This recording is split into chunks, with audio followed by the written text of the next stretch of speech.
Okay, so today we are going to talk about an acquaintance with 20th century English writers, poets in English. कि आज हम किसकी बात करने वाले हैं?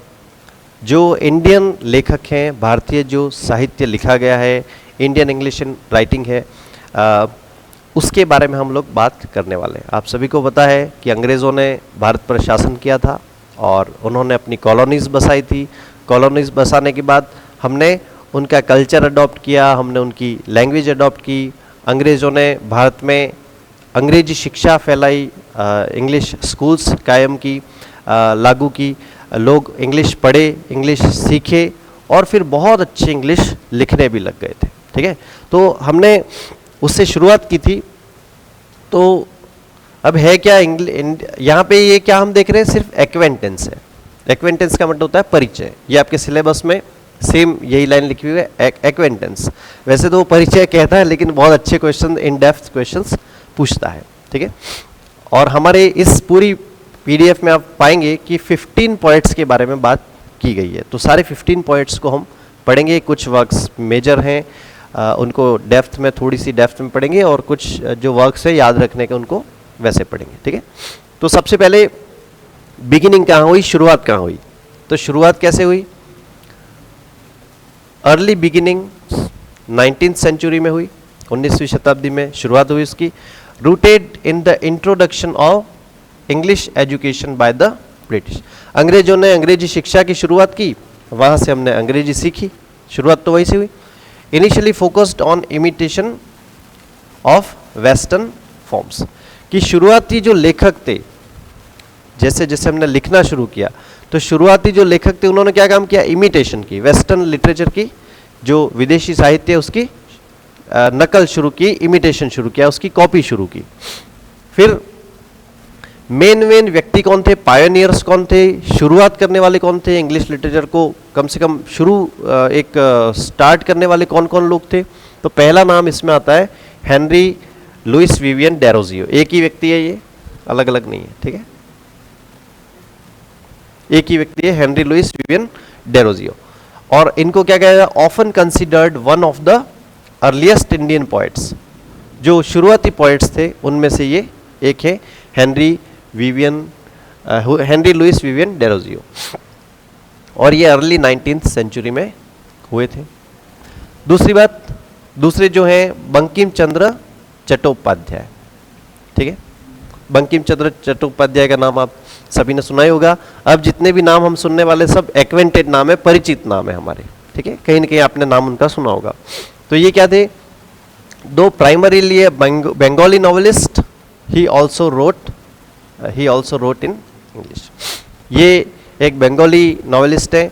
देखिए, जो ईस्ट इंडिया कंपनी का प्रभाव था, जो साउथ के जो हमारे राज्य हैं, खासकर बंगाल वगैरह में बहुत ज़्यादा शुरुआत वहाँ से मान सकते हैं हम. ठीक है ना, वहाँ पे कॉलोनीज बहुत ज़्यादा बसाई गई थी. मुंबई है, बंगाल है, कलकत्ता है, उस टाइप से जो चीज़ें हैं वहाँ पर हुआ था ज़्यादा विकास इसका. तो शुरुआत इसलिए वहीं से हम मान सकते हैं. राइज ऑफ नॉवेल्स क्या है? Emerged strongly in the earlier 20th century. जो इन्होंने शुरुआती फॉर्म क्या थी भारत में, किस फॉर्म में लिखा गया लिटरेचर? ज़्यादातर लोगों ने पोएट्री और नॉवेल्स, ये ज़्यादातर लोगों ने लिखे. ड्रामाज वगैरह इंग्लिश में भारत में नहीं लिखे गए. ठीक है, अब पोस्ट इंडिपेंडेंस ग्रोथ क्या है? पोस्ट इंडिपेंडेंस का मतलब क्या होता है?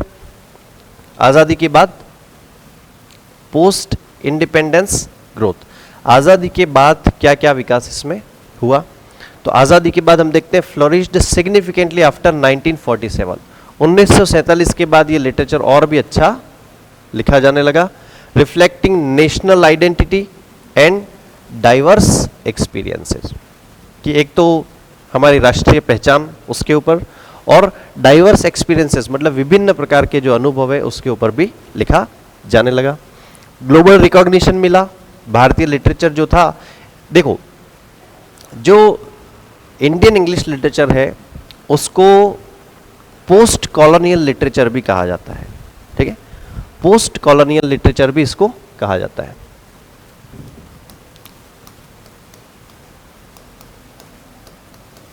पोस्ट कॉलोनियल लिटरेचर भी कहा जाता है.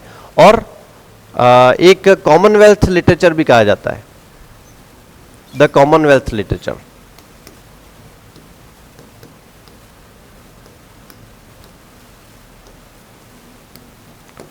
ऐसा क्यों? ऐसा क्यों? देखो, पोस्ट कॉलोनियल मतलब कॉलोनीज बनी, मतलब स्वतंत्रता मिली, उसके बाद का जो लिटरेचर है वो पोस्ट कॉलोनियल लिटरेचर भारत में लिखा गया। दूसरी बात, कॉमनवेल्थ कौन से कंट्रीज कहलाते हैं? जो ब्रिटेन के शासन में जो भी कंट्रीज आए थे उनको कॉमनवेल्थ कंट्रीज कहा जाता है, तो इसलिए इसको कॉमनवेल्थ लिटरेचर भी कहा जाता है। हालांकि कई भारतीयों ने इस टर्म का विरोध किया था कि हम कोई कॉमनवेल्थ नहीं है, हमने अपनी भाषा से अपने अब खुद से लिखना शुरू किया। ठीक है, निराज सिंह चौधरी जो थे उन्होंने कॉमनवेल्थ लिटरेचर टर्म का विरोध किया था इस चीज़ का। ठीक है,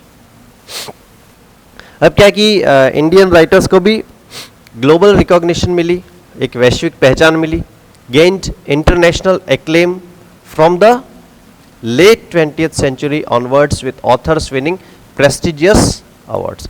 लोगों को क्या हुआ कि अच्छे अच्छे अवार्ड्स मिलने लग गए भारतीय लेखकों को, तो पूरे विश्व में भी भारत ने जो इंग्लिश लिखी और जो इंग्लिश लिटरेचर लिखा उसको वैश्विक पहचान भी मिली, ग्लोबल रिकॉग्निशन भी मिली।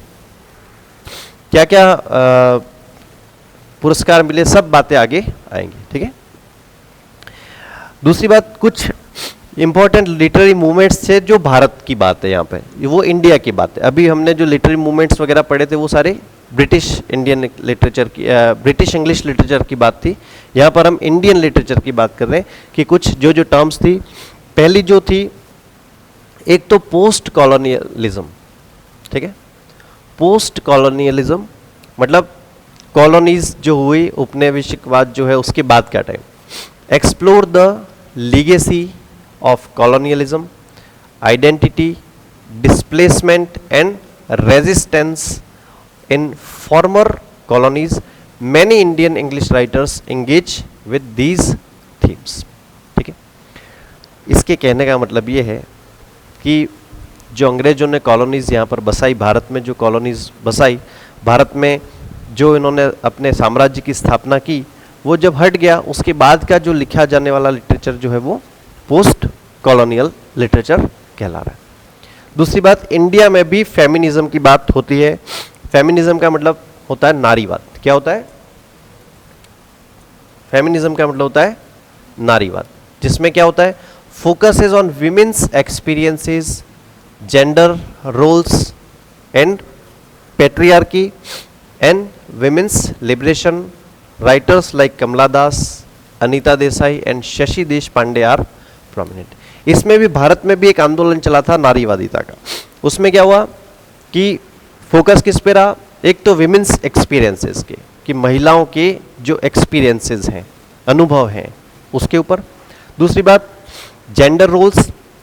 जेंडर रोल्स मतलब महिलाओं को जो रोल्स प्रोवाइड किए गए हैं। जेंडर रोल्स में क्या होता है कि कुछ काम जो है पुरुषों को दिए गए हैं, कुछ काम जो है वो महिलाओं को दिए गए हैं, जबकि ऐसा नहीं होना चाहिए। वास्तव में तो सारे काम सबके लिए समान होने चाहिए। ठीक है, नेक्स्ट जो बात है, women's liberation, sorry patriarchy. Patriarchy का मतलब जो पिता की जो डोमिनेंस रहती है, फादरली जो डोमिनेंस रहती है घर में किसकी चलती है? पिताजी की। ठीक है, क्या करते हैं, भले वैसे किसी भी चलती हो, लेकिन एक बाहर समाज के हिसाब से किसकी चलती है? पिताजी की चलती है। ठीक है, वैसे घर में माँ की ज़्यादा चलती होगी, लेकिन बाहर के समाज के हिसाब से निकले, इसका मतलब क्या होगा कि महिला क्या कहती है कि इनको पूछना पड़ेगा यूँ। ठीक है, इनको पूछना पड़ेगा, जबकि वास्तव में उनको कोई पूछना नहीं होता है। ठीक है, देखो, विमेन्स लिबरेशन, महिलाओं की मुक्ति के बारे में। किससे मुक्त होना चाहती है महिलाएं, पता नहीं चला आज तक हमें, लेकिन मुक्ति के बारे में बात की गई है। ठीक है, कुछ राइटर्स थे, कमला दास, अनीता देसाई, शशि देशपांडे जैसे, जिन्होंने जो प्रोमिनेंट राइटर्स थे इस फेमिनिज्म मूवमेंट के। दूसरा जो था वो है इंडियन रियलिज्म। रियलिज्म मतलब यथार्थवाद। कल भी हमने रियलिज्म के बारे में बहुत चर्चा की, वास्तविकता के बारे में जो लिखा उनकी बहुत सारी हमने चर्चा की। ये क्या करता है? पोर्ट्रेज द सोशल रियलिटी, सामाजिक हकीकत को बताता है। डेली लाइफ्स, आम जिंदगी को बताता है, रोजमर्रा की जिंदगी। स्ट्रगल्स ऑफ ऑर्डिनरी इंडियन, सामान्य जो भारतीय है उनकी क्या क्या परेशानियां हैं, उनके स्ट्रगल्स को बताता है। मुल्क राज आनंद एंड आर के नारायण आर की फिगर्स, और इसके की फिगर्स कौन कौन है? मुल्क राज आनंद, आर के नारायण। और ये जो है इनका नाम आप जरूर याद रखना, बहुत बहुत इंपॉर्टेंट है ये। और यस, नेक्स्ट हम देखते हैं मॉडर्निज्म।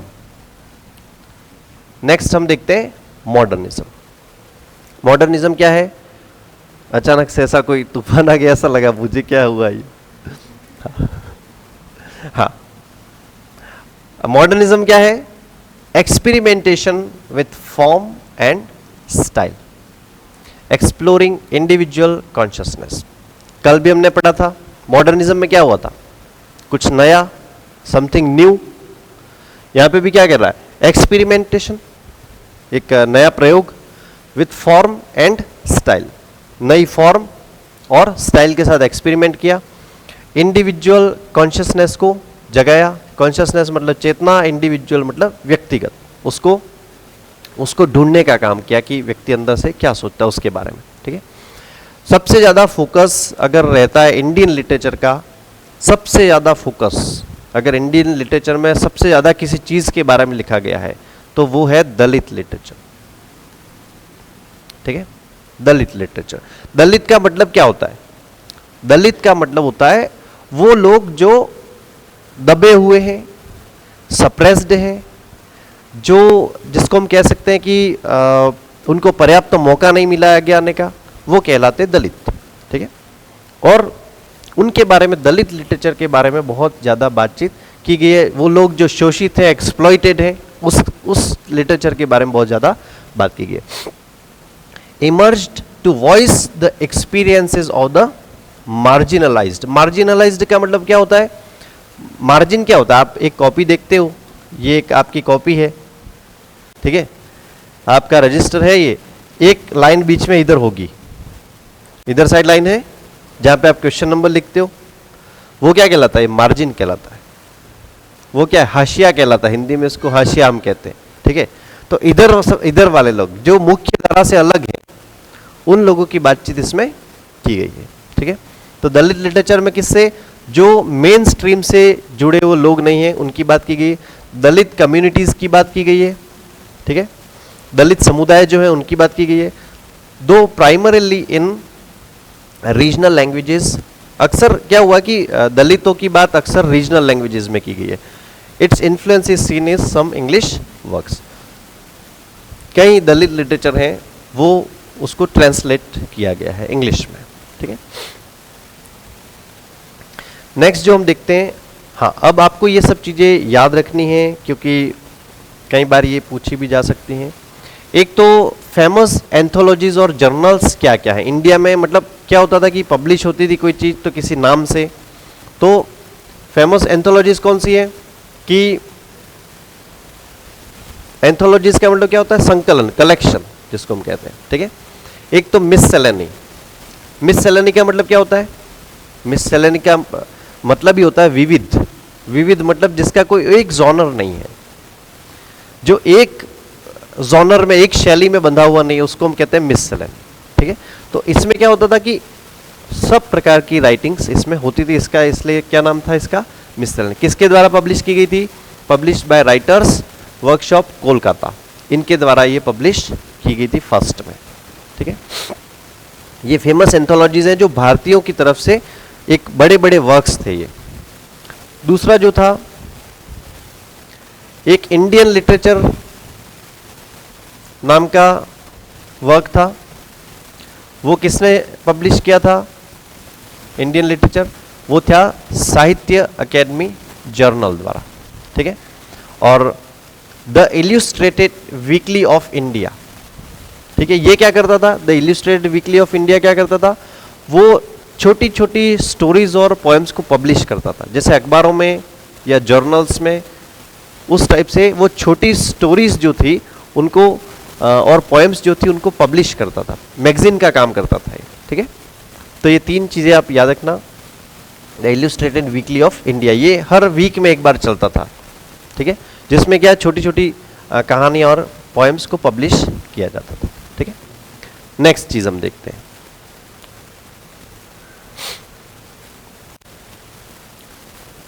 अब क्या क्या चीजें थी, तो पहली बार जो फर्स्ट पोएट माने जाते हैं इंग्लिश के, ठीक है, फर्स्ट पोएट इंग्लिश के इंडियन इंग्लिश के जो माने जाते हैं वो है हेनरी लुइस विवियन डेरोजियो, ठीक है, फर्स्ट पोएट ये है हेनरी लुइस विवियन डेरोजियो। दूसरी जो बात है, फर्स्ट नॉवल जो है वो है राजमोहन्स वाइफ, ये भारत का पहला नॉवल है जो इंग्लिश में लिखा गया, राजमोहन्स वाइफ। और किसने लिखा था? बंकिम चंद्र चट्टोपाध्याय ने लिखा था, ठीक है। और फर्स्ट वुमन पोएट जो है वो कौन है? तरु दत्त। कौन है? तरु दत्त, जो फर्स्ट वुमन पोएट है। और इन्होंने इंग्लिश लिटरेचर के साथ साथ फ्रेंच लिटरेचर भी पढ़ा था, संस्कृत लिटरेचर में भी काफ़ी कुछ इन्होंने काम किया था, ठीक है। बहुत फेमस और बहुत कम उम्र में, शायद 22 साल की उम्र में इनकी 21 ईयर्स की एज में इनकी डेथ हो गई थी, ठीक है। अब आपकी एग्जाम में कौन कौन से क्वेश्चंस आते हैं वो छोटा सा पार्ट है, कोई खास इसमें बात नहीं है, पर बता देता हूँ। एक तो क्या क्वेश्चन आता है ऑथर को मैच करने का, कि कौन सा वर्क किसने लिखा है।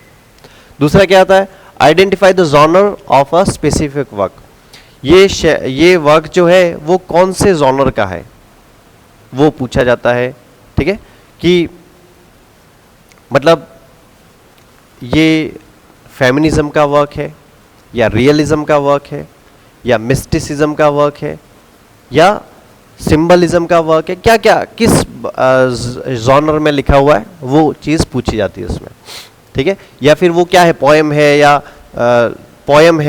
या प्ले है या नॉवल है, क्या चीज़ है वो, ये पूछा जाता है। कोट्स आते हैं कई बार कि किसने ये कहा था, कौन से वर्क से लिया गया है। थीम्स क्या है, एक पर्टिकुलर किस बारे में लिखता है, जैसे जिम्मी आपने जो भेजा था उसमें जो था निसिम एजेकिल किस बारे में, कौन कौन सी थीम्स को लिखता है, वो क्वेश्चन आरपीएससी का पिछले साल के पेपर में ये क्वेश्चन था, ठीक है ना। और अवार्ड्स क्या क्या मिले हैं ऑथर्स को, उसके बारे में पूछा जाता है। और chronological order of literary periods और ऑथर्स, कि क्रोनोलॉजिकली मतलब क्रम से पूछा जाता है कि कौन सा राइटर कब हुआ या वर्क्स को क्रोनोलॉजिकली जमाओ, इस टाइप के क्वेश्चंस आपके पूछे जाते हैं।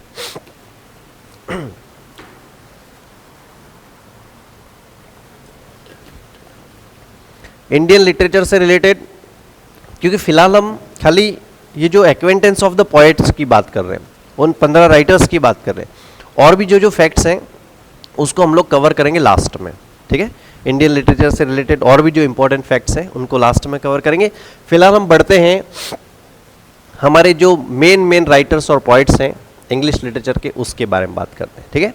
तो इसमें आपको क्या करना है, एक तो हर पोएट या ऑथर का नाम लिखना है, उसके बाद जो इनके मेजर लिटरेरी वर्क्स हैं वो लिखने हैं, कुछ स्पेशल चीज़ इनके बारे में तो वो आपको हल्की हल्की आपको जो भी ठीक लगे वो लिखते रहना है, ठीक है। दूसरी बात, इनकी थीम्स क्या क्या है, किस बारे में लिखते हैं, वो सब चीज़ें इसमें आएंगी, वो आपको याद रखना है, ठीक है। पहला इसमें हमारा नाम है रविंद्रनाथ टैगोर का, सबने नाम सुना है रविंद्रनाथ टैगोर, ठीक है। अब रविंद्रनाथ टैगोर जो थे वो क्या थे, पोएट थे मतलब कवि थे, नॉवलिस्ट थे मतलब उपन्यासकार थे, प्लेराइट थे मतलब ड्रामाज लिखते थे, एसेइस्ट थे मतलब क्या बोलते हैं नहीं एसेइस्ट निबंधकार थे, कंपोजर थे, म्यूजिक कंपोज करते थे, फिलोसोफर थे, दार्शनिक थे और पेंटर थे। नोन एज गुरुदेव, इनको क्या कहते थे, गुरुदेव, या फिर बार्ड ऑफ बंगाल, बंगाल के कवि, ऐसा इनको कहते। हाँ क्या कहते थे, बिस्वा की, ओके। बिस्वा की भी इनको कहते थे। ओके, मैं इनसे बचपन में बहुत प्रभावित था। मुझे ऐसा लगता था कि एक व्यक्ति इतने सारे काम कैसे कर सकता है, ठीक है। और मुझे भी फिर मल्टीपल टास्किंग का जो चस्का लगा, मुझे ऐसा लगता है कि हर काम में कर डालूँ, ये भी सीख लूँ, वो भी सीख लूँ, और मेरे सारे शौक छोटे छोटी जो भी चीज़ें पॉसिबल होती वो सारी कोशिश भी की और कुछ हद तक सीखा भी से। काफ़ी मैं इनसे इन्फ्लुएंस्ड था, ठीक है। अब इनका टाइम पीरियड क्या था, 1861 टू 1941, ठीक है। काफ़ी अच्छा लंबा जिए थे ये, लगभग 100 साल की उम्र है। और इनके जो वर्क्स हैं, मेजर लिटरेरी वर्क्स हैं, वो कौन कौन से हैं? सबसे पहला वर्क तो है गीतांजलि। गीतांजलि, अंजलि का मतलब ये अंजलि हम खिलाते ना, इसे किसी को खिलाते, ऑफरिंग करते, तो वो सॉन्ग्स ऑफरिंग्स, हम सॉन्ग्स ऑफर कर रहे, किसके लिए था? गॉड के लिए, ऑफ कोर्स, ठीक है। तो ये गीतांजलि का मतलब क्या था कि एक कलेक्शन था। क्या था? कलेक्शन था, मतलब संकलन था। संकलन था किसका? डेवोशनल पोएम्स का। डेवोशनल पोएम्स मतलब भक्ति भाव से भरी हुई कविता। देखो मैंने आपके लिए सब ये हिंदी में लिख रखा है, ठीक है, ताकि आपको पढ़ते वक्त कहीं पे भी कोई परेशानी नहीं आए। Devotional poems primarily translated bye Tagore himself. ज़्यादातर तो उन्होंने ट्रांसलेट खुद की थी। ओरिजिनल जो लिखा था गीतांजलि वो बंगाली में लिखा गया था, ठीक है। It was written in Bengali to English. ज़्यादातर पोएम्स उन्होंने बंगाली से इंग्लिश में खुद ट्रांसलेट की थी। और ये द पोएम्स आर लिरिकल। ये कैसी है सारी? जिसको गाई जा सके। स्पिरिचुअल है, मतलब आध्यात्मिक है। Expressing deep philosophical insights. ये क्या बताती है? दार्शनिक जो अंतर्दृष्टि है, इंसाइट्स, दार्शनिक अंतर्दृष्टि, मतलब इतना शुद्ध हिंदी तो तुम्हें और समझ में नहीं आएगा, इंसाइट्स और जल्दी समझ में आ जाएगा, कि फिलोसॉफिकल इंसाइट्स बताती है। And profound connection to nature and the divine. एक विशेष जो कनेक्शन होता है किससे? एक तो नेचर से, मतलब प्रकृति से, एंड द डिवाइन। डिवाइन मतलब दैवीय शक्ति से, दिव्य से। दे रिफ्लेक्टेड अ यूनिवर्सल अपील। इन्होंने क्या किया था? एक अपील की थी, सार्वभौमिक, सबसे अपील की थी, एक शाश्वत अपील की थी। Bridging eastern mysticism with the western poetic forms, ठीक है। जो पूर्व का पूर्व का जो रहस्यवाद था, पूर्व का मतलब क्या? हमारा।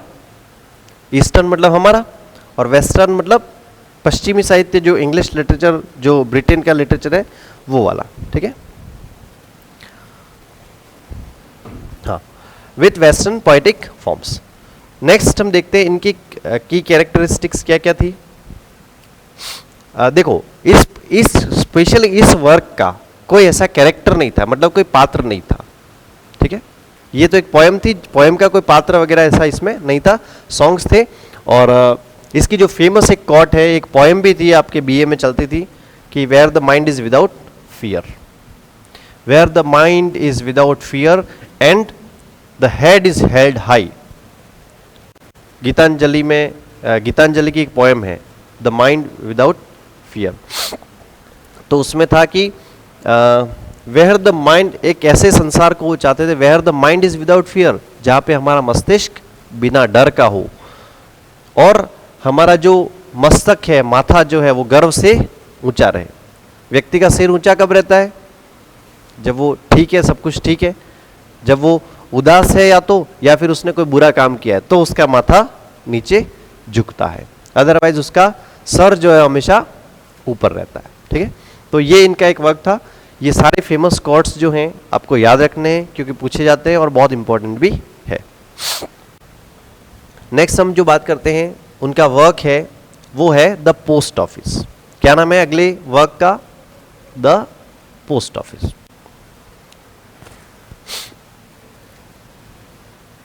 पोस्ट ऑफिस क्या था? एक सिंबलिक प्ले था, मतलब एक प्रतीकात्मक नाटक था, अबाउट अ यंग एलिंग बॉय। एक लड़का था छोटा और बीमार था वो, ठीक है, एलिंग बॉय। उसका नाम क्या था? अमाल। क्या नाम था? पोस्ट ऑफिस का जो मेन कैरेक्टर उसका क्या नाम है? Amal. Who is confined to his room but finds joy and hope in watching the outside world and imagining receiving a letter from the king through the new post office. वो क्या सोचता है? वो क्या था कि बीमार था, तो बीमार व्यक्ति को तो घर में ही रहना पड़ता है, तो कमरे में वो बेचारा बैठा रहता था, लेकिन खिड़की से संसार को देखता रहता था. ठीक है, और आउटर वर्ड्स को एंजॉय भी करना वो चाहता था और इमेजिन करता था कि कितना अच्छा हो.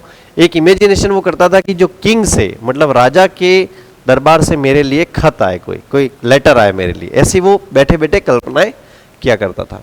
और ये जो प्ले है इसको कैसे माना जाता है? एज एन एलेगरी, एलेगरी के रूप में इसको देखा जाता है. एलेगरी क्या होती है?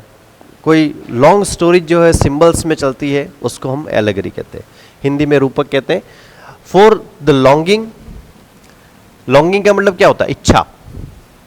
फॉर फ्रीडम मतलब आज़ादी. द लिबरेशन, मुक्ति ऑफ द सोल. तो उसकी इच्छा क्या थी? उसकी इच्छा क्या थी कि आज़ादी की और the liberation of the soul, आत्मा की मुक्ति.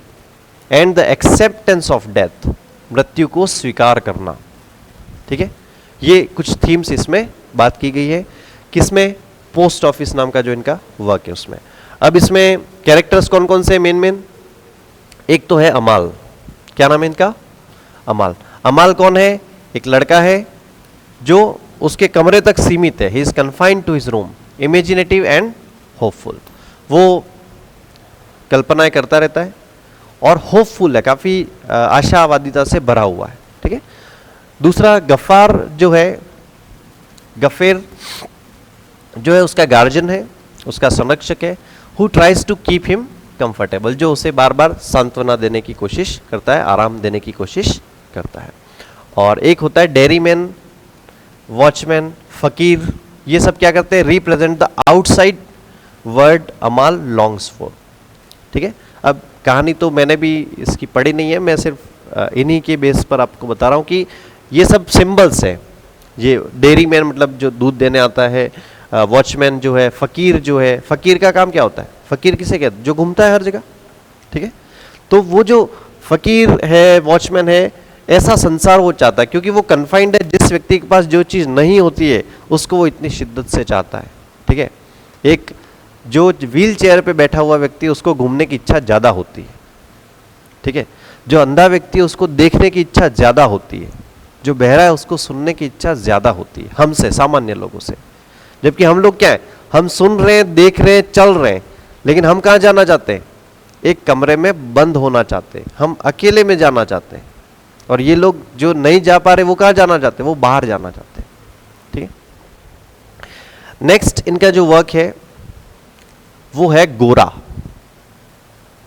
ठीक है. गोरा, ये सब बहुत इंपॉर्टेंट है, उन्हीं का वो मेन कैरेक्टर्स दिए. ठीक है. इनको तो 100% आपको याद रखना है. गोरा, गोरा क्या है? One of Tagore's most significant novels. बहुत, ये एक नॉवल है जो सबसे इंपॉर्टेंट नॉवेल्स है उसमें से एक है. Set in the backdrop of the Bengal's Renaissance, जो बंगाल का पुनर्जागरण हुआ था उसकी पृष्ठभूमि में, उसके बैकग्राउंड में इसको बताया गया है. It tells the story of गोरा, एन आयरिश ऑर्फन. गोरा कौन था? एक अनाथ था. ऑर्फन मतलब अनाथ. अनाथ मतलब जिसके माता पिता नहीं हो. उर्दू में बोलो तो यतीम, जिसके माता पिता नहीं हो. ठीक है. आयरिश ऑर्फन मतलब आयरलैंड का था, एक ऑर्फन था. रेज्ड एज एन ऑर्थोडॉक्स ब्राह्मण. अब एक ब्राह्मण के घर में एक आयरलैंड का बच्चा जो है उसको पाला पोसा गया था, और वो भी कैसा ब्राह्मण? ऑर्थोडॉक्स, रूढ़िवादी, पूरी परंपराओं को फॉलो करने वाला. ठीक है. उस बच्चे को ब्राह्मण के घर में पाला गया था. Who intensely adheres to traditional Hindu values, जो ट्रेडिशनल हिंदू की जो परंपरा है उससे बिल्कुल कड़ाई से उसका पालन करता था. उसके घर पे वो पाला पोसा गया था. और आपको पता ही है कि बच्चा चाहे कहीं से भी आए, लेकिन उसको जिस एनवायरनमेंट में रखा जाता है वैसा वो बन जाता है. कुछ उसकी इनहेरिटेंस वाले जो गुण हैं वो तो आते ही हैं, लेकिन ज़्यादातर जो गुण है वो एनवायरमेंट से वो अडॉप्ट कर लेता है। The novel explores complex themes of Indian nationalism. क्या क्या थीम्स है इसकी कि एक तो भारतीय जो राष्ट्रवाद है, आइडेंटिटी मतलब पहचान, रिलीजियस फैनेटिसिज्म धार्मिक जो कट्टरता है, रिलीजियस फैनेटिसिज्म है, ये फैंटेसिज्म मत समझना, ये क्या है फैनेटिसिज्म। फैनेटिसिज्म का मतलब कट्टरता जो स्ट्रिक्ट है अपने रिलीजन को लेकर, वर्सेस यूनिवर्सलिज्म। एक तो देखो धार्मिक कट्टरता क्या चीज है, वो एक कन्फाइंड चीज है, सीमित चीज है, बहुत रूढ़िवादी लोगों की सोच है ये कि धर्म या जाति या ये सब किसकी सोच है, बहुत कम बुद्धि या बहुत छोटी सोच के लोगों की सोच है ये, ठीक है। जो हाईली इंटेलेक्चुअल लोग होते हैं वो क्या देखते हैं, यूनिवर्सलिज्म, सार्वभौमिकता, ठीक है। वैसे तो हमारी कल्चर जो है वो हमें वसुधैव कुटुंबकम सिखाती है, ठीक है। वसुधैव कुटुंबकम मतलब सारा विश्व हमारा कुटुंब है, हमारा घर है, हमारा परिवार, ऐसा सिखाती है। लेकिन आजकल हम देख रहे बड़ी दुखी करने वाली चीजें होती रहती है, ठीक है। And social reform, social reform मतलब समाज सुधार, ठीक है। As Gora grapples with his true origins and broader humanity. Gora जो है उसकी ट्रू ओरिजिन की वजह से संघर्ष करता है, ठीक है। उसकी बॉडी स्ट्रक्चर जो है वो थोड़ा अलग है, उसके ओरिजिन का थोड़ा सा प्रभाव है, तो वो इन सारी चीज़ों के बीच में वो संघर्ष करता है, उसकी कहानी इसमें बताएगी। इसके मेन कैरेक्टर्स कौन कौन है, कौन कौन से? पहला जो है एक तो गोरा खुद। गोरा कौन है इसका? प्रोटैगनिस्ट। प्रोटैगनिस्ट मतलब main character. An intense and idealistic, idealistic मतलब आदर्शवादी, ठीक है। Young man initially devoted to Hindu orthodoxy, की जो हिंदू की जो ऑर्थोडॉक्सी है, रूढ़िवादिता है, उससे वो जुड़ा हुआ है, उससे प्रभावित होता है। बिनोय कौन है? देखो दो कल्चर्स की अलग अलग बात कर रहा है, दो अलग अलग सोच की बात कर रहा है। बिनोय कौन है? गोरा का लिबरल फ्रेंड है, लिबरल एंड प्रोग्रेसिव फ्रेंड है। लिबरल मतलब उदारवादी, कि चलता है क्या हो, क्या फर्क पड़ता है, ठीक है, समाज है, धर्म अलग है, क्या फर्क पड़ता है, वो लिबरल है। प्रोग्रेसिव मतलब प्रगतिशील है, इन सब चीजों से ऊपर उठेंगे तब तो कुछ नया सोचेंगे, इस टाइप का व्यक्ति है। तो उसका लिबरल एक फ्रेंड है बिनोय। और सुचरिता कौन है? Sucharita a progressive young woman from a Brahmo family with home Binoy falls in love. एक ब्राह्मण फैमिली की, ब्रह्म फैमिली की एक लड़की है सुचरिता, जिससे बिनोय जो है वो उसके प्रेम में पड़ता है वो, ठीक है। तो ये कुछ कैरेक्टर्स याद रखना, पूछे जाते हैं इसलिए, ठीक है, ये याद रखना आप लोग। नेक्स्ट जो है इनका वर्क वो है the home and the word. The home and the word, घरे बायरे, घर बाहर, जैसा हम कहते हैं घर और बाहर, लेकिन ये बंगाली में लिखा हुआ है घरे बायरे, मतलब घर बाहर, the home and the word. इसमें क्या है, ये भी एक नॉवल है, एक उपन्यास है, सेट ड्यूरिंग द स्वदेशी मूवमेंट, जो स्वदेशी आंदोलन चलाया गया था गांधी जी के द्वारा, उस समय की बात है, अर्ली 20th सेंचुरी की बात है, इन बंगाल। बंगाल में जो स्वदेशी आंदोलन चलाया गया था, exploring the conflicts between traditionalism and modernity. ये क्या बता रहा है कि एक तो रूढ़िवादिता, एक परंपरा को लेकर चलने वाले, और एक मॉडर्निस्ट जो आधुनिकता को लेकर चलते हैं। Personal freedom versus political ideals, कि एक तो व्यक्ति की खुद की स्वतंत्रता और एक पॉलिटिकल आइडियल्स मतलब जो राजनीतिक जो विचारधारा है उसके बारे में बात की कर रहा है।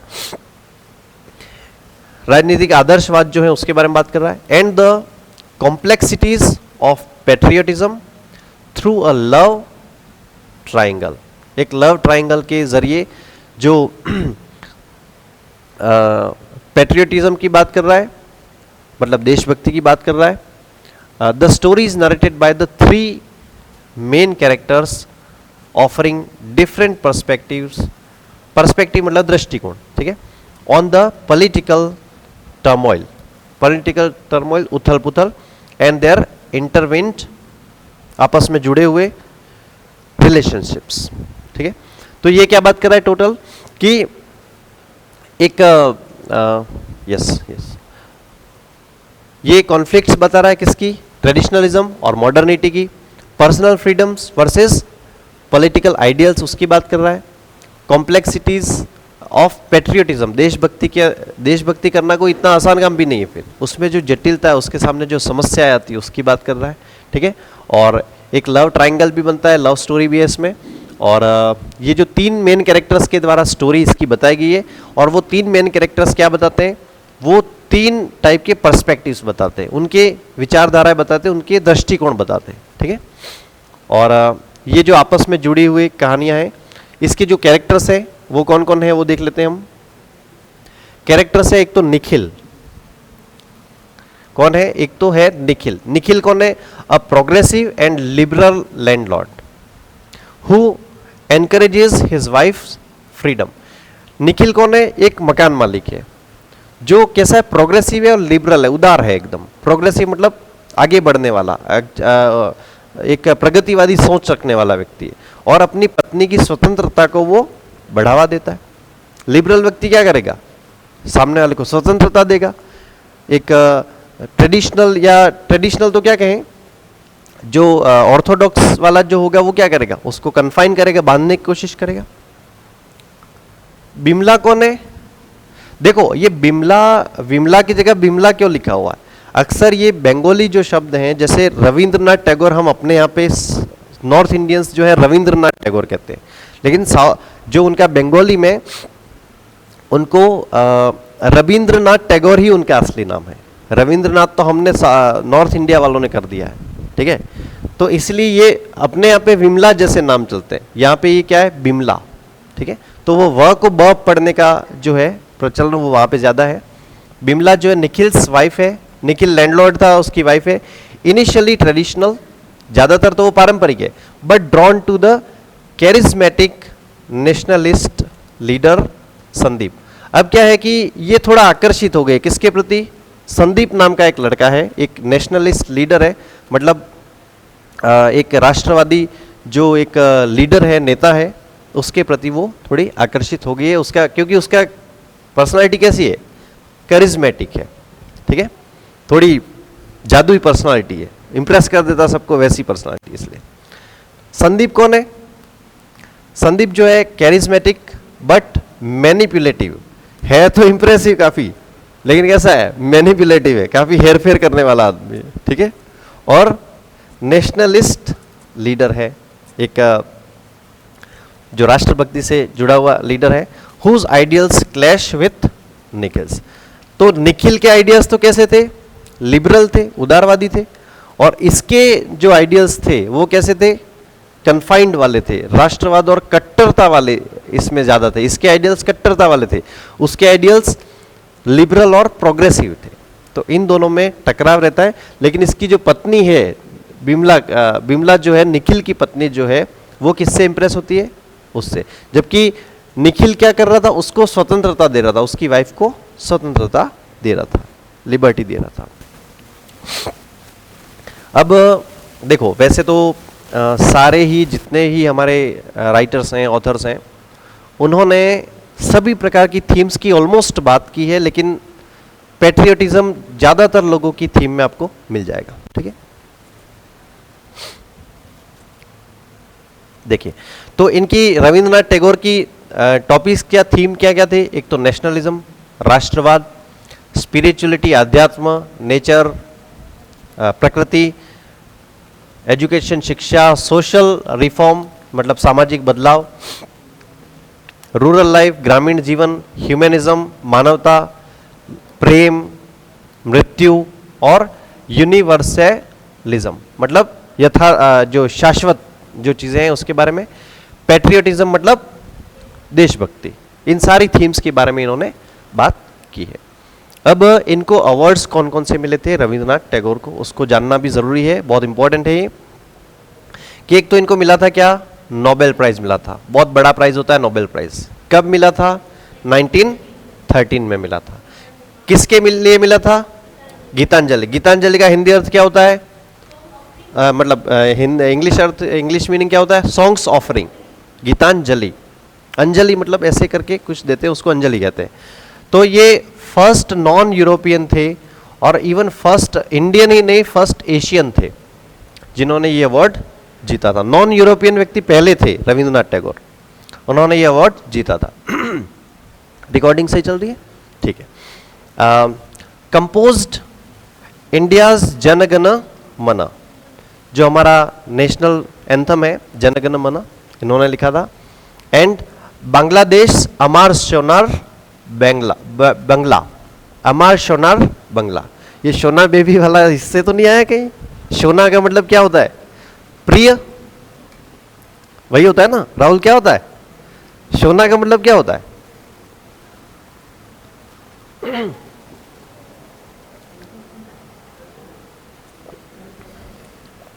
सोना का, सोना सोना ये क्या मतलब है उसका? उसका मतलब होता है प्रिय। इसीलिए सोना बेबी और सोना बेबी जो इसलिए करते हैं, ठीक। हाँ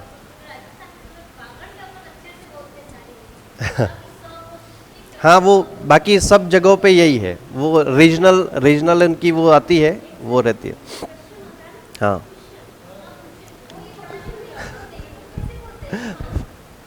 क्या करें, वो बराबर से वो क्या है, देखो भाषा हमेशा अच्छी किसकी मानी जाती है? खान सर की भी लैंग्वेज में थोड़ा सा क्षेत्रीयवाद आता है, लेकिन देखो भाषा जो सबसे अच्छी मानी जाती है वो किसकी मानी जाती है पता है? मतलब आपके द्वारा जो लैंग्वेज बोली जा रही है उससे आपके क्षेत्र का पता नहीं लगना चाहिए, ठीक है। आप देखना अच्छे अच्छे जो बड़े बड़े लोग हैं, सेलिब्रिटीज़ हैं, उनकी भाषा से आप पता नहीं लगा सकते कि ये कौन से राज्य का है या कौन से जिले का है, ऐसा, ठीक है ना। तो वो एक अच्छी भाषा मानी जाती है जिसमें आपके स्टेट या आपके जिले का पता ना चले, वो एक अच्छी लैंग्वेज मानी जाती है, ठीक है। हमें कोशिश करनी चाहिए कि हम हमारी लैंग्वेज ज़रूर अच्छी हो, क्योंकि this is the part of your personality. भाषा जो है आपकी पर्सनालिटी का एक पार्ट है, आपकी लुक्स का एक पार्ट है। आप कितने अच्छे तैयार होकर रहते हो, लेकिन अगर आपकी भाषा सही नहीं है तो you will not be that much impressive, okay. देखिए, तो इन्होंने क्या लिखा था? एक तो बांग्लादेश का जो नेशनल एंथम है वो, और भारत का तो लिखा ही है जन गण मन। अब इनके कुछ एक्स्ट्रा जो दूसरे वर्क से इंपॉर्टेंट हैं, जो उनको भी आपको याद रखना है। एक तो था द गार्डनर। द गार्डनर ये क्या थी? एक पोएम थी, पोएट्री थी। दूसरा जो वर्क था इनका साधना। साधना क्या था? The realization of life. वो क्या थे? एसेस थे ये। रियलाइजेशन मतलब उसको महसूस करना, यहां पे साधना से मतलब क्या? उसको महसूस करना। और द क्रिसेंट मून, ये बच्चों की कविताएं थी, चिल्ड्रंस पोएट्री, ये याद रखना जरूर। क्रिसेंट मून बच्चों की कविता है, ठीक है। चोखेर बाली, चोखेर बाली, हाँ, तो ये एक नॉवल था। ओरिजिनली इसको बंगाली में लिखा था, बाद में उसको ट्रांसलेट किया था इंग्लिश में। और एक था फायरफ्लाइज। तो ये सारे ही वर्क रविंद्रनाथ टैगोर के इंपॉर्टेंट है, सब आपको याद रखना।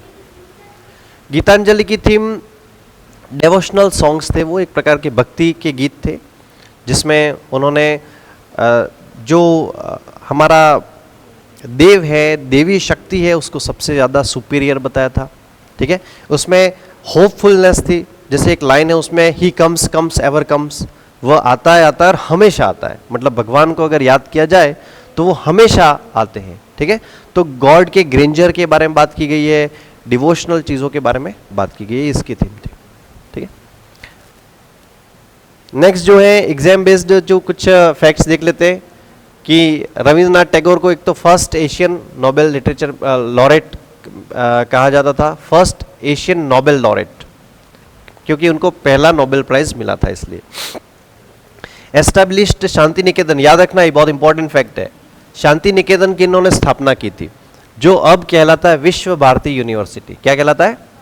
विश्व भारती यूनिवर्सिटी। और an experimental school and culture centre था। ये एक प्रकार की प्रयोगात्मक स्कूल थी, ठीक है, एक्सपेरिमेंट किया था इन्होंने। और गीतांजलि जो थी ओरिजिनली पब्लिश हुई थी किसमें, बंगाली में, कब हुई थी, 1910 में। And then famous English translation mostly by himself, ज़्यादातर ट्रांसलेशन गीतांजलि का भी उन्होंने खुद ने किया था, वॉज पब्लिश्ड इन 1912। और एक साल बाद 1913 में इनको मिला था नोबेल प्राइज। किसके लिए मिला था, गीतांजलि के मिला था, ये आपको याद रखना। हाँ हाँ, पब्लिश 1912 में थी, 1913 में नोबेल प्राइज मिला था। ठीक है। His works are known for lyrical quality, lyrical quality मतलब गेय हैं, वो गाए जा सकते हैं वैसे। ठीक है। स्पिरिचुअल डेप्थ है, आध्यात्मिक गहराई है, एंड फिलोसॉफिकल इंसाइट्स है, मतलब जो दार्शनिक गहराइयाँ हैं, often seen as bridge between eastern and western thought, ये एक प्रकार से पुल का काम करते हैं कि भारतीयों की मतलब पूर्व के देशों की जो सोच है और पश्चिम के देशों की जो सोच है। जैसे पश्चिम के देश जो हैं वो क्या है, सीढ़ियाँ हैं, शरीर हैं, और भारतीय जो या फिर पूर्व के जो देश हैं वो क्या है, मंदिर हैं। ठीक है। ओशो ने कहा था कि भारत के लोग सीधे जाते हैं चेतना की तरफ, या वो मंदिर की तरफ सीधा जाना चाह रहे हैं, वो शरीर से होकर पार होकर जाना नहीं चाह रहे। ठीक है। इसीलिए सेक्सुअलिटी के जो ऊपर उन्होंने बहुत ज़्यादा चर्चाएं की। या ओशो एक ऐसे व्यक्ति हैं जिन्होंने दुनिया का कोई साधु संत ऐसा नहीं है जिसके बारे में उन्होंने नहीं बोला है। मतलब छोटे छोटे हमको तो नाम भी नहीं पता होंगे, राबिया क्या देख लो, ताओ देख लो, उसके बाद अष्टावक्र देख लो, गीता के ऊपर जो उनकी टीकाएं हैं, टिप्पणियां हैं, सबसे बेस्ट उनकी जो है गीता दर्शन, अष्टावक्र गीता है, उसके ऊपर उन्होंने जो बोला है, पग घुंघरू बांध, मीरा के ऊपर देख लो, कबीर के ऊपर देख लो, जितने भी भारत के साधु संत, बुद्ध के ऊपर तो बहुत ज़्यादा, गौतम बुद्ध के ऊपर तो बहुत ज़्यादा बोला है उन्होंने। ठीक है। जितने भी भारत के साधु संत जितने भी हैं उनके बारे में, सबके बारे में बोला है, न सिर्फ इंडिया के बल्कि पूरे विश्व के जितने भी लोग हैं जो बहुत फेमस हैं उसके बारे में उन्होंने बोला है। लेकिन लोगों ने क्या पढ़ा, सिर्फ सेक्सुअलिटी। उनकी एक किताब थी फेमस, संभोग से समाधि की ओर। ठीक है। तो उसके बारे में काफ़ी अफवाहें भी लोगों ने फैलाई, लेकिन आजकल अभी हम देख रहे हैं मॉडर्न ज़माने में लोग फॉलोअर्स उनके अब वापस बढ़ते जा रहे हैं, क्योंकि समझा है गहराई से, अब समझते जा रहे हैं इसलिए। ठीक है। आखिर सूरज कब तक छुपेगा, वो कभी न कभी 100 साल पहले जो उनके ऑडियो लेक्चर्स और उनकी बातें ना, आप आज पढ़ोगे आज भी आपको रिलीवेंट लगेंगी, एकदम प्रासंगिक लगेंगी। 100 साल पहले वो पैदा हो गए ऐसा लोग कहते हैं कि वो उनको अब के ज़माने में आना चाहिए था। इतने सालों पहले भी उन्होंने अमेरिका तक उनके लेक्चर से कांप गया था। रजनीशपुरम वहाँ पे बनाया था अमेरिका में, तो उनको जेल में डाल दिया गया था और फिर उनको स्लो पॉइजन दे दिया गया था। ठीक है। क्योंकि लोग बिल्कुल पागल हो गए थे उनके पीछे, और जेल में भी उनके फूल वगैरह से भर जाती थी जेलें भी, और उनको स्लो पॉइजन दिया गया था। फिर धीरे धीरे उनकी मृत्यु हो गई, और उनकी मृत्यु भी एकदम सेलिब्रेशन के रूप में मनाई गई थी। ठीक है। चलिए, बहुत अच्छे अच्छे लोग हुए हैं भारत में। शायद बैन तो नहीं कि आज भी चलती हो, हाँ हो सकता है, वो बैन के बारे में नहीं पता मुझे। नेक्स्ट हमारे जो इम्पोर्टेंट राइटर हैं, मोस्ट इम्पोर्टेंट, वो हैं मुल्क राज आनंद। क्या नाम है इनका, मुल्क राज आनंद। तो मुल्क राज आनंद कौन थे, एक तो थे नॉवेलिस्ट थे, और एक शॉर्ट स्टोरी राइटर थे, और एक एसेइस्ट थे। किसके लिए जाने जाते थे, नॉवेल्स, शॉर्ट स्टोरीज और एसेज के लिए। और एक जो मोस्ट इंपॉर्टेंट फैक्ट आपको याद रखना है, क्वेश्चन भी पूछा भी गया है और आगे भी पूछा जा सकता है, ये वन ऑफ द ट्रियोस थे। ट्रियो का मतलब ऐसे हिंदी में अगर इसको कहे तो त्रिमूर्ति।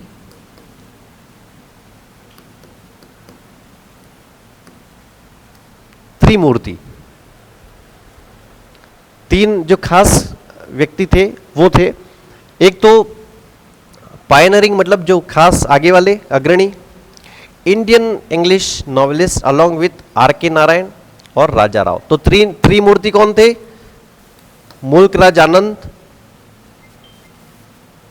एक तो मुल्क राज आनंद हो गए, मैं लिखूंगा नहीं टाइम वेस्ट होगा अपना। एक तो हो गए मुल्क राज आनंद, दूसरे हो गए आर.के. नारायण, और तीसरे हो गए राजा राव। ये ट्रियोज के नाम से फेमस है, इनको आपको याद रखना है, क्वेश्चन भी पूछा गया है। ट्रियोज, त्रिमूर्ति थे ये इंडियन इंग्लिश लिटरेचर के, मुल्कराज आनंद, राजा राव और क्या नाम इनका, आर के नारायण। ठीक है, अब इनके वर्क्स की तरफ बढ़ते हैं।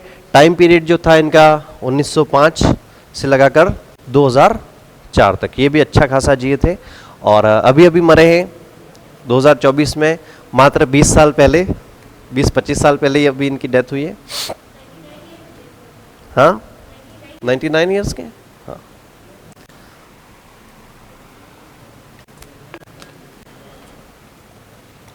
इनका सबसे फेमस हुआ कि अनटचेबल।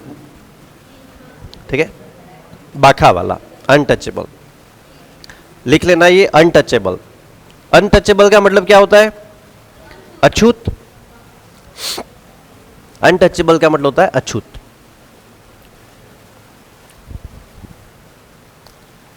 देखो, भारत एक प्रकार से महान भी था और कई जगहों पे बिल्कुल पतित भी था। ठीक है ना, बहुत सारी चीजें हैं इसमें। बहुत सारे पर्सपेक्टिव्स हैं, अलग अलग पर्सपेक्टिव से इसको देखना होता है इन सारी चीजों को। ठीक है, हाँ, अंग्रेजों ने आके बहुत अच्छा काम कर दिया भारत में। मैं तो ऐसा मानता हूं कि अंग्रेजों ने भारत में आके भारत को वरदान दे दिया। ठीक है, एक तो उससे मेरी कोचिंग चल रही है अगर नहीं होते तो मैं तुम्हें थोड़ी पढ़ा रहा होता ये वैसे मैं दूसरा लिटरेचर पढ़ा रहा होता फिर। देखो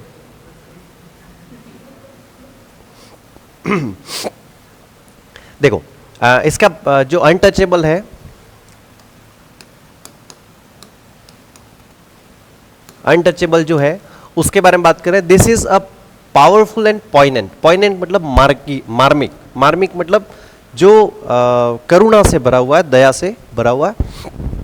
novel exposes harrowing realities of untouchability and the caste system in India. Bharat में जो जाति प्रथा है, कास्ट सिस्टम है, उसके बारे में एक मार्मिक कहानी है, पीड़ादायक कहानी है।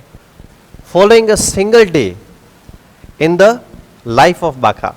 लाइफ ऑफ बाखा, बाखा कौन था? एक टॉयलेट क्लीनर था। कौन था? टॉयलेट क्लीनर था। ठीक है, तो टॉयलेट क्लीनर की लाइफ, एक दिन की लाइफ के बारे में ये पूरा लिखा गया है। बाखाज रिपीटेड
ओके हाँ, तो यहाँ पे इंडियन जो लिटरेचर है उसमें जो हमारी बात करते हैं तो जो एक्सप्लॉइटेशन की थीम है वो बहुत ज़्यादा ली गई है, ठीक है। की कैरेक्टर्स कौन है? एक तो मुन्नू खुद, मुन्नू जो प्रोटैगनिस्ट है, एक बेचारा भोला और हार्ड वर्किंग अनाथ लड़का है जो क्या करता है, बहुत ज़्यादा पीड़ा सहन करता है उसकी पूरी ज़िंदगी में, बहुत कम उम्र में मर भी जाता है और बहुत ज़्यादा पीड़ा है वो सहन करता है, ठीक है। 15 ईयर्स का ही लड़का होता है, ये 14-15 साल का लड़का होता है, ठीक है। और बाबू नाथूराम जो थे वो मुन्नू के पहले एम्प्लॉयर थे, बैंक में क्लर्क थे। उसके बाद एक प्रेम नाम का एक व्यक्ति था जो ही उसको प्रेम करता था, उसके अलावा कोई उसको प्रेम ज़्यादा करता नहीं था। प्रेम नाम का जो व्यक्ति था, एक दयाराम करके एक व्यक्ति था, दयाराम जो थे इसके चाचा जी थे, दयाराम जो थे इसके मुन्नू के चाचा जी थे, ठीक है। उसके बाद एक रतन करके उसका दोस्त था।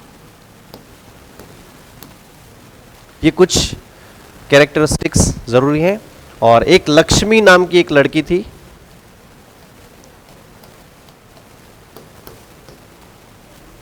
लक्ष्मी नाम की एक लड़की थी, वो भी इसमें है, ठीक है। चलिए नेक्स्ट हम देखते हैं to leaves and a bud. ये लास्ट आज का देखेंगे हम, फिर हम इसको क्लोज करेंगे। Two leaves and a bud. Leaves का मतलब क्या? पत्तियां, और बड का मतलब क्या होता है? कली। टू लीव्स एंड अ बड।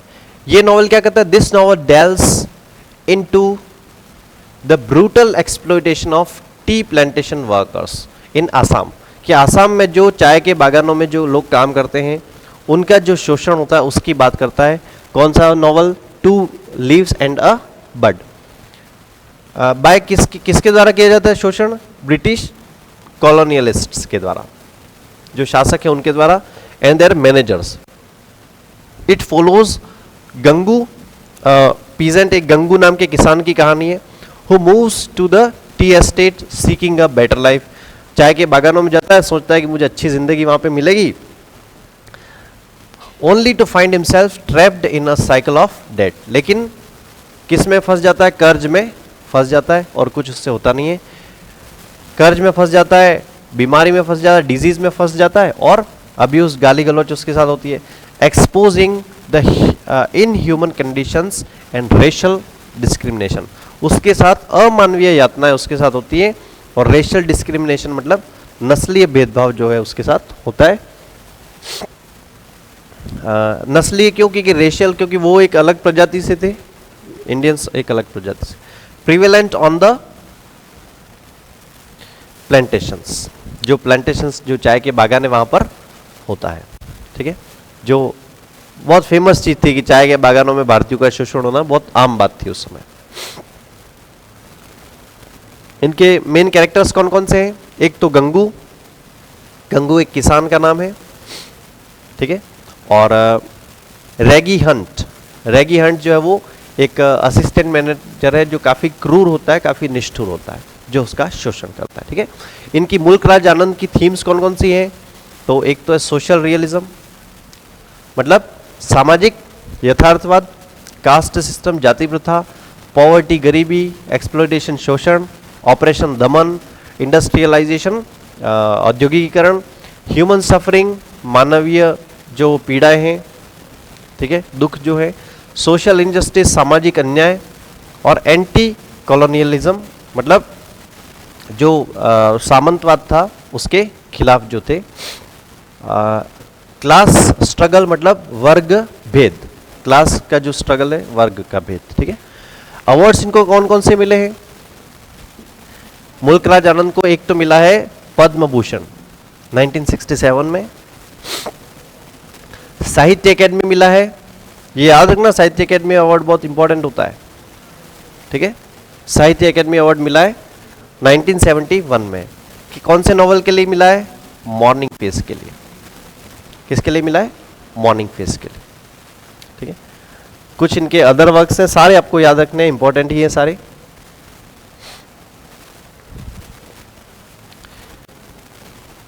एक तो है द विलेज, एक है across the black waters 1940, the sword and the sickle 1942, the big heart 1945, seven summers जो है वो एक ऑटोबायोग्राफिकल है, इंपॉर्टेंट है, याद रखना, क्योंकि उनकी आत्मकथा से रिलेटेड कौन सा है, तो सेवन समर्स। और confession of a lover, confession मतलब स्वीकार करना, ठीक है, एक प्रेमी जो स्वीकार करता है, तो 1976 में ये लिखा गया था।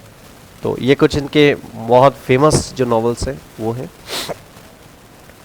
उसके बाद कुछ और इम्पोर्टेंट फैक्ट्स इनके बारे में, कि एक तो उनको किस लिए जाना जाता है, non for is realistic portrayal of the lives of the poor and oppressed, एक यथार्थवादी चित्रण करते हैं, किसका, बंद हो रहा है, हाँ, यथार्थवादी चित्रण करते हैं किसका, गरीबों का और दमित लोगों का।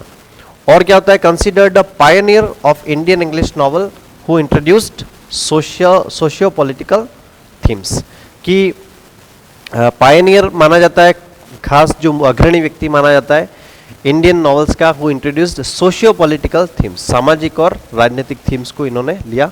Often associated with the progressive writers movement advocating for social reform through literature. क्या उद्देश्य था इनका, उनका उद्देश्य ये था कि नॉवेल्स के थ्रू लोगों में जागृति लाना, सोशल रिफॉर्म करना और साहित्य के माध्यम से लोगों का अपहीवल करना, उनको ऊपर उठाना, जुड़े हुए थे प्रोग्रेसिव राइटर्स मूवमेंट से।